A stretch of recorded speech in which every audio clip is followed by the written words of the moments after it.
বর্তমান সময়ে বেশ বেড়েছে রাসেল ভাইপার সাপের উপদ্রব।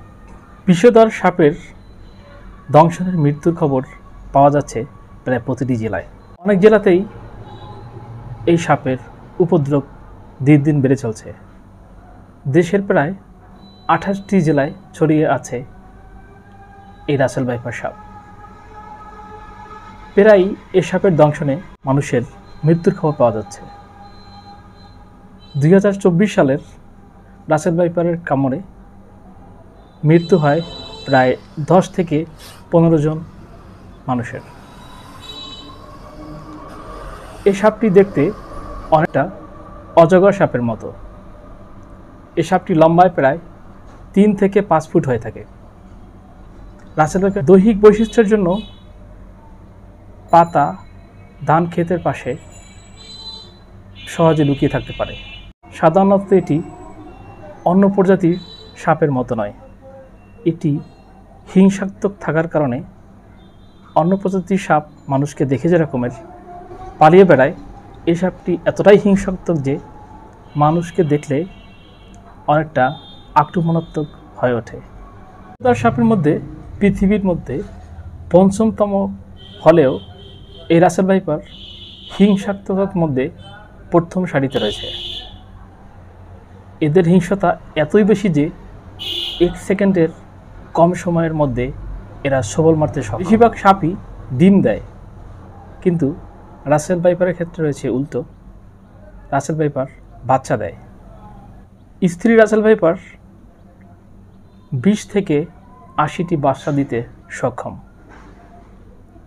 এদের প্রধান খাদ্য কীটপতঙ্গ এবং ব্যাঙ। তাই এরা বেশিরভাগই ফসলি জমিতে বিচরণ করতে পছন্দ করে এবং ফসলি জমির মধ্যে এদেরকে দেখা যায়। এই সাপ ঘন ঝোপঝাড় জঙ্গল সহজে এড়িয়ে চলে। দিনের বেলায় এদের বেশি বিচরণ বা চলাফেরা করতে দেখা যায়, যার কারণে বেশিরভাগ সাধারণ জনগণ এদের কামড় খায়। সাধারণত ফসলের মাঠ ও ঘাসের মধ্যে বেশি চলাফেরা করতে এদেরকে দেখা যায়। এই সাপ কামড় দিলে কামড়ের জায়গা প্রায় ফুলে যায় এবং ব্যথা অনুভব হয়।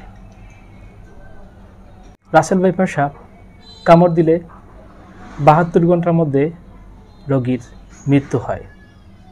তবে সময় মতো যদি অ্যান্টিভেনাম চিকিৎসা দেওয়া হয় তাহলে রোগী বাঁচার সম্ভাবনা অনেকটাই রয়েছে। বাংলাদেশে যত প্রকৃতির সাপ রয়েছে, প্রায় 90 প্রকৃতির সাপ রয়েছে বাংলাদেশে।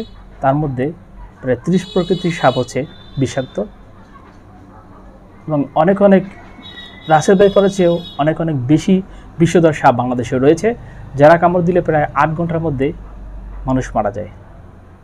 সে অনুপাতে রাসেল ভাইপারের বিষ অনেক কম, কিন্তু এদের ক্ষিপ্ততা এবং হিংস্রতার জন্য এরা বেশি এগিয়ে রয়েছে এবং এরা সহজে বাচ্চা দিয়ে ফেলে।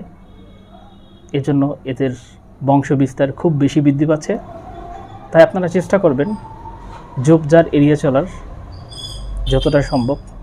কৃষকরাই বেশি আক্রান্ত হচ্ছে, তাই আপনাদের বাসায় ইঁদুর, ব্যাঙ এগুলো যাতে না ঢুকতে পারে সেই চেষ্টা করবেন।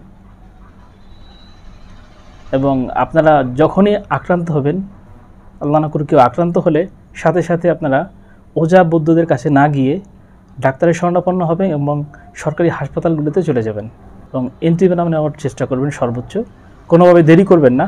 আপনারা যদি হাসপাতালে না গিয়ে ওঝা বৈদ্যদের কাছে যান তাহলে আপনারা মৃত্যুর করে ডলে পড়তে পারেন। আজকের ভিডিওটি এ পর্যন্তই। ভিডিওটি ভালো লাগলে অবশ্যই লাইক করবেন এবং কমেন্টে আপনার মতামত জানিয়ে দেবেন। সবাই ভালো থাকবেন, সুস্থ থাকবেন, সুন্দর থাকবেন। আল্লাহ হাফেজ। আসসালামু আলাইকুম।